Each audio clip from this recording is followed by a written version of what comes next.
Hi guys, I'm Shmee. Today I'm at Bespokes Sports Car Hire's Supercar Day. This is a pretty special opportunity where we get to take a number of cars out, test drive them on the road. So we've got 150 miles driving in some very cool machinery. So let's take a quick look at all of the cars that are going to be available to us today. We're going to go first in the TVR Sagaris, then we've got the Ferrari F430 Spider, Lamborghini Gallardo LP560 Spider, Aston Martin DBS, McLaren MP412C, Porsche 997 Turbo Cabriolet, Lotus Exige S, and the Maserati Gran Cabrio MC Shift. So we're going to go for a quick drive in each of the cars throughout the day. It's going to be a pretty awesome experience, and this is a day that is open for everyone to attend over 28.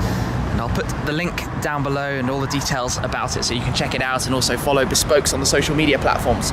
First up though, we need to head in for a briefing. Alright, so briefing done. I'm Team 7, so I'm first going to be driving the TVR Sagaris, so let's head out to the cars. Here we are then, drivers in the cars and heading out, and we're going to be going first in the TVR Sagaris. 4 litre straight 6, 5-speed manual, not much by way of car aid, so it's all about the driving. To open the car, you press this button, and the door opens. This is going to be fun. Here we are then, TVR Sagaris, the adventure starts here. Let's go. Well, there's no question this is immediately a pretty boring experience. I've never driven a TVR before. The noise alone is absolutely fantastic though, just a quick little blip. It's got exactly what you think, a pretty awkward seating position, blip the downshifts. Well, this is really quite cool. Sagaris was built between 2005 and 2006, sort of derived from the T350C, so not for long, and there aren't very many of them, but it's pretty wild looking. It's just unusual in the way everything works. You know, the door opens with a button here, you've got the windows up and down from a switch here. It's an excuse to put the window down. That sounds so awesome! Pretty cool colour too. This is going to be a fun little drive, I think. All right then, time to give it some revs. It's so cool. You hear everything and you feel everything. Proper old school awesome motoring. We've got a little tunnel. This is going to be fun.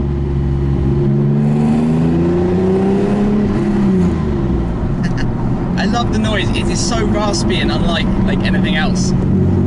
That's what TVRs are all about.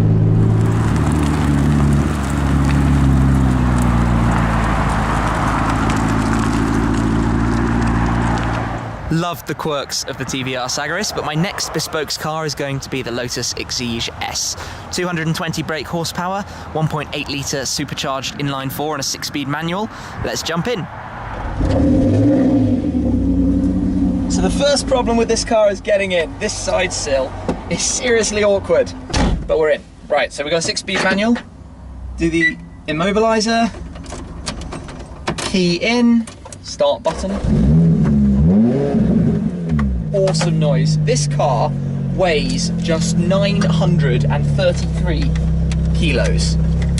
That is absolutely nothing, and it's a full track experience. You can see we've got the racing harnesses. If I can get myself in here. Here we go. Wow.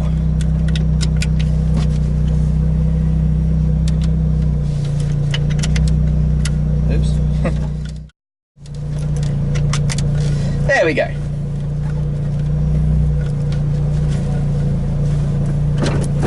All right, I'm in, finally.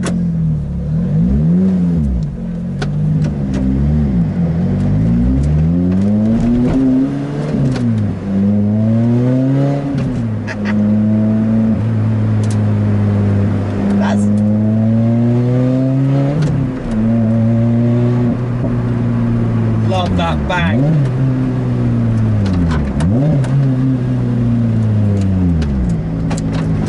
This is amazing. How have I never driven a car like this before?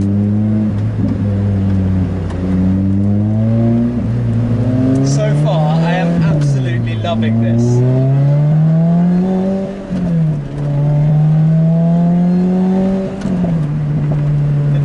It makes are so awesome. You've got that little like backfire every time you lift off the accelerator. Oh, this is awesome. Little race car for the road. I've never driven an XE-Jazz. I don't think I've actually driven a sort of a Lotus at all, really. But this is really quite fun. The TVR before was good too. I'm following it now. But it's exactly the point of a day like today. You get to experience all these different cars. I'm only 2 in, but I'm absolutely loving it. And a decent road to give it a go.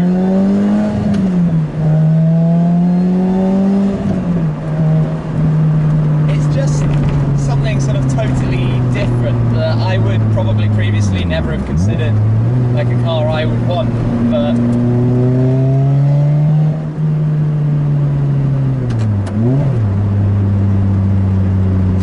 just fun, just fun. More tunnels.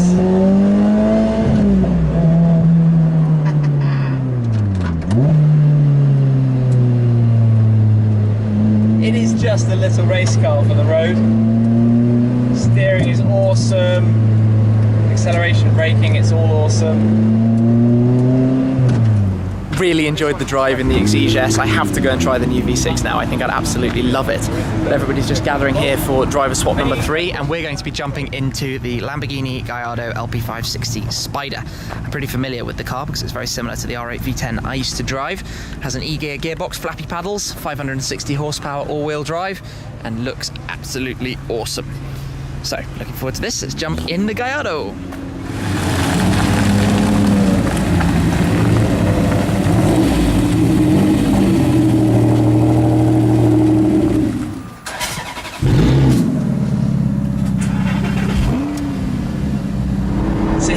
In the Lamborghini LP560 running completely normal mode, and this is where it is way too quiet. You have to hit the sport button. There we go, get the valves open, get those absolutely insane V10 downshifts, and a bit of that, which is absolutely epic. Nothing beats the downshift blips of a naturally aspirated V10. So just for fun, I'm going to put it in Corsa mode. The car lets me know this gets really violent. Woo. That's a kick in the back from the gear shifts. It's even more violent if you go in a Supercar or Performante, the LP570 variant, but that's quite a kick. I think I'm going to revert back to sport. Corsa is quite harsh. So back in sport mode. Still get a lot of the noise without the exceptionally violent upshifts.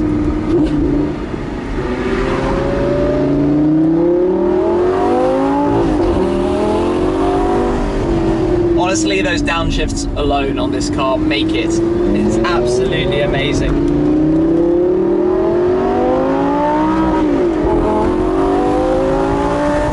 I mean, there's no question with the newer gearbox like in the Hurricane, which I also drove recently, it's a much cleaner car. You can drive it without the sort of discomfort you get from the semi-auto, but I personally quite like that you have some engagement. You still have to fluctuate the throttle and get it right. Sort of a mix between a manual and a double clutch, if you will. I mean, there's no question the double clutches are better, but you can enjoy this kind of gearbox if you know what you're doing and you sort of think about it. Back from the LP560 then, as fun as ever. I really do like driving those, the noise is awesome. But now it's time for the technically competitor to the Gallardo, the same generation, the Ferrari F430 Spider. So this one's a, well, 430 comes from its 4.3 litre. It's a V8 rather than the V10 in the Gallardo. We've got the F1 paddle shift system, and the noise these cars make is really quite cool. I haven't actually driven a 430 since maybe 4 years or so now. The last time I drove one was actually when I was shopping around for my V8 Vantage. So it'll be nice to get back. Don't seem to spend very much time driving Ferraris, but let's jump in for Bespokes car number 4. Here we are in the 430 then, and it's an interesting car because it was actually the one that I used to have on posters on my walls when I was learning to drive. It's that sort of age, I suppose. It's been replaced by the 458, of course, which is leagues ahead in terms of how it drives. mean, the gearbox, for example, here, it's a little bit better than the Lambo one, but it's still pretty clunky, so it's, you know, semi-automatic paddle shift. You can turn off auto and have it back on manual mode on the paddles. And that's where the car comes into its own, because the noise of this V8 is absolutely amazing. Just listen.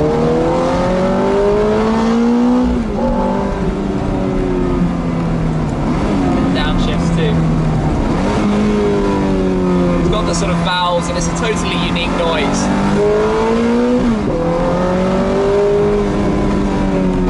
There's no other car that makes the same noise as this, and then you're in the Ferrari. So, you know, you've got that whole sort of feel of excitement that just comes with driving a Ferrari, because everybody wants to. Manatino, start-stop engine button, the whole look and feel, Rosso red and creamer interior. That's what it's all about, and it's pretty cool.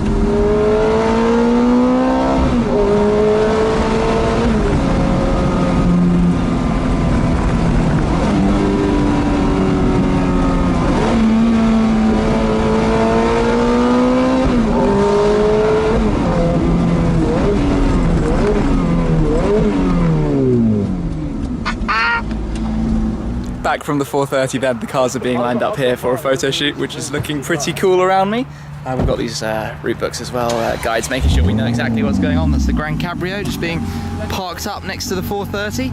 But it is fascinating being able to drive so many different cars on one day and make comparisons and get that experience. Really enjoying it. 430 wasn't quite everything I sort of hoped, but good to take it out and have a really proper drive. But yeah, looking forward to just grabbing a bite to eat in this pub and then get ready for the afternoon run as well. And it's fantastic that the sun's come out too. Really nice day now.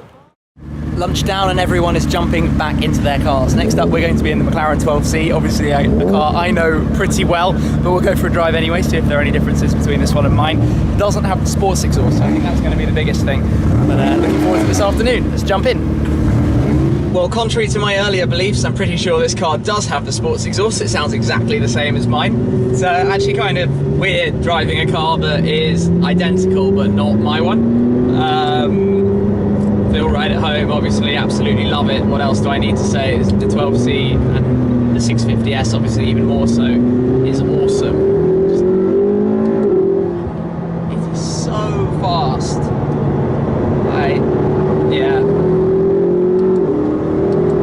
I still can't quite get my head around the fact that this was the first road car the new look McLaren company made.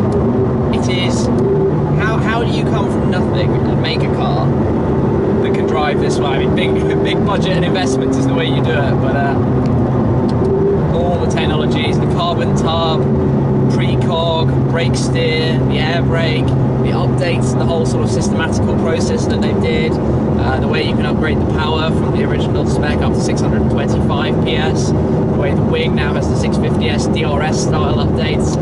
Very, very clever. And I love that noise too.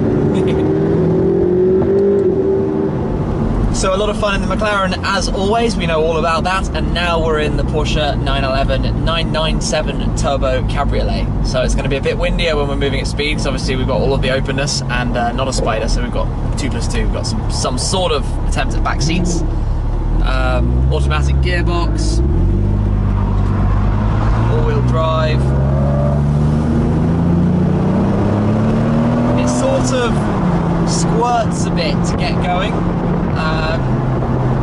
Bit strange really. It's a little bit windy in here, I'll speak up so I hope you can hear me. I've never really been a massive fan of the 997 generation. I feel like the steering wheel's a little bit small and skimpy, and I don't really like it that much, and that's like the main thing in a car, because it's what you're feeling and it's your input into it. There's no question these things are fast, they pull off the line hilariously quickly. And I guess it's pretty practical and you can probably rely on it quite a lot. Just doesn't really do it for me in the looks and feel department, and I guess a lot of driving a car is the emotion you get from it. I mean, I love the special edition kind of cars. I love the 997 GT3 RS. Friend's got one and that is absolutely awesome. Two friends have them actually. 4 litres Carrera GTs, 918 Spider. But the 997, it's not for me, not the car of choice, really. Not going to beat around the bush. I was not best impressed with the 911 Turbo Cab. It just takes ages to get moving. It's a 5-speed auto box. It's just a little bit I just didn't like it. That's why you drive these things, I suppose. But next up is by far the best looking and probably the best sounding car here, the Aston Martin at DBS. When I had a V8 Vantage a couple of years ago, I actually thought at the time I might have wanted a DBS, but even to this day, I am yet to drive one. So quite looking forward to this actually. Got this, and then I'm going to be driving the Grand Cabrio afterwards. But DBS probably one of the most exciting ones. So let's go for a drive. We're inside the DBS. One of the best bits with an Aston is always the crystal key. It's very, very nice. And then the second best bit is that the V12, 6-litre V12. It's absolutely immense. We've got a manual gearbox in here too. Waiting for the other guys, and then we'll get on the way.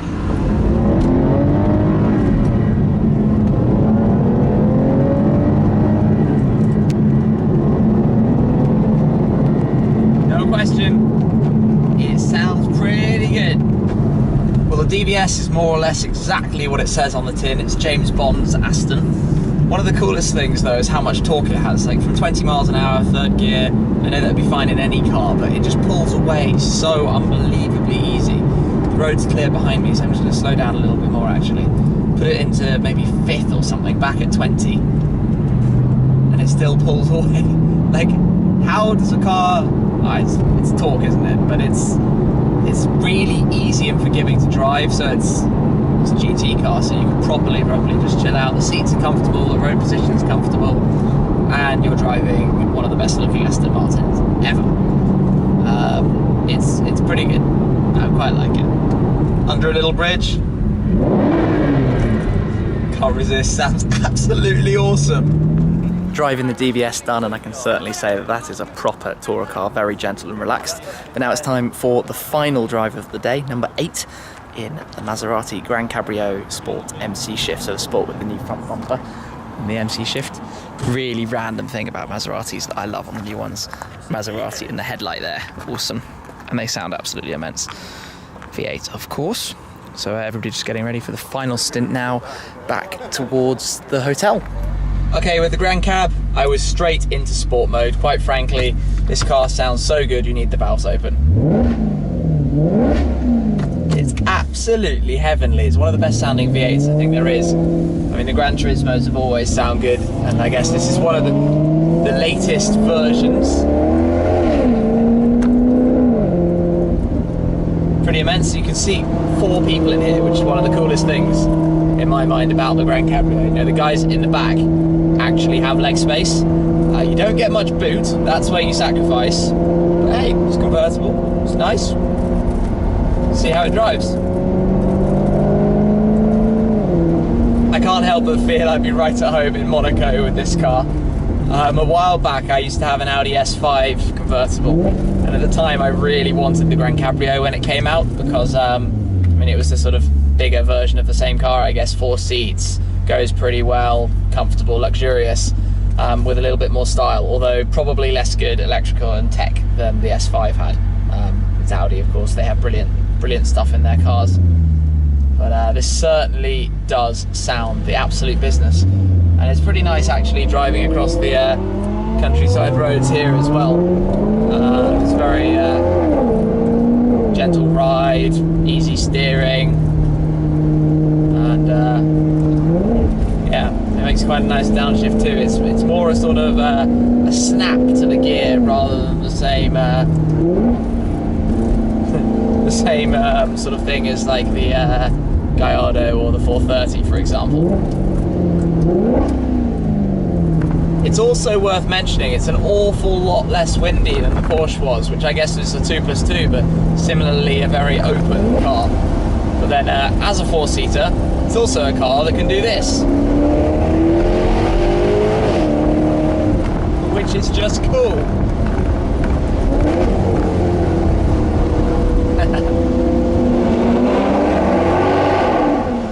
Nothing like a good bit of tunnel, eh?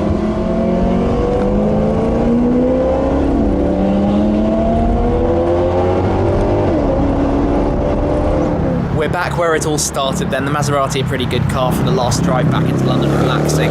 Sounds absolutely awesome on the Maserati too. That V8 is mega. But what a crazy day with Bespokes here, driving 8 different cars in one day. From the TVR at the beginning, it was just fun, and I'm glad I've finally driven a TVR. Then the Lotus after that was quite frankly the biggest surprise of the day for me. I didn't really know what to expect with the Lotus, but it's crazy that like almost the cheapest car here can be the most fun, but that's because it's so small for the British country roads we've got. Then through everything else, I've got to try and remember the order here. We have the Gallardo up next, pretty much know what that's about, the 430 after that. Then the 12C, we know all about the 12C. Then what did I drive after the 12C? The Porsche. I'm particularly gel with the Porsche, as you heard earlier. And then finally the DBS, love the DBS, looks amazing, sounds brilliant. And then finally the Maserati.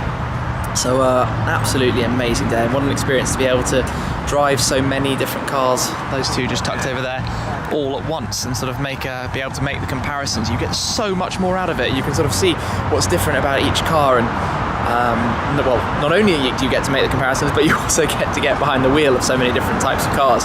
And that is an absolutely brilliant day. So yeah, big thanks to Bespoke Sports Car Hire for their Supercar day, because it's been great. And it's only £625 plus VAT as well, so it's well worth the shot if you're ever able to check that out. And starting here from North London, heading around the British countryside. Yeah, like I say, hope you've enjoyed the video, seeing all of those different cars up to one adventure. It's been absolutely brilliant. Make sure you head over to Bespokes. Their social media links will be down below, to their Facebook page, Instagram and Twitter, and check them out because they've got some pretty cool stuff and some rather special offers coming up too, so you're going to want to see all of that. Anyway, back here now, cars are all just getting ready to head off, Porsche going first. It's been an absolutely brilliant day, hope you've enjoyed the coverage. That's it for right now. I will catch up with you again very soon. Cheers.